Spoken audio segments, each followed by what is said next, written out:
दोस्तों, chimpanzee driver और नितेश यादव का विवाद चल रहा था। ये तो सबको पता होगा। हर बार ये चिंपांजी अपने आप को बाहुबली समझते थे, हर किसी के पास चुपके से जाके वीडियो बना के आ जाता था।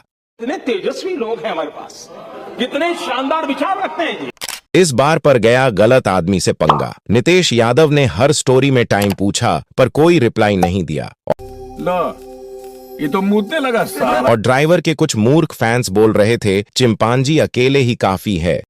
आप कहाँ थे ज्ञानी बाबा? दोस्तों, चिंपांजी ड्राइवर को लगा था कि नितेश यादव को कोई नहीं जानता। ये ड्राइवर हर किसी से मिलने चला जाता था और इनको मिलने का चूल मचा रहता है। एक बार इनका चूल रजत दलाल ने मिटा दिया था। अब इनका दिमाग देखो, पहले तो खुद स्टोरी लगाया 4 बंदे के साथ। ये भी सोच रहे थे कि लोग इनको बाहुबली कहेंगे। अपना भौकाल बनाने के लिए 4 लोगों के साथ स्टेटस लगाया और जब अपना बंदा और पावर नितेश यादव ने दिखा दिया तो ये बोलने लगे कि नहीं, हम तो एक्टर हैं, हम काम करते हैं, हम गुंडे नहीं हैं। क्यों बे? हर किसी के पास चला जाता था मिलने। उस वक्त गुंडा नहीं था। गजब टू भी बात।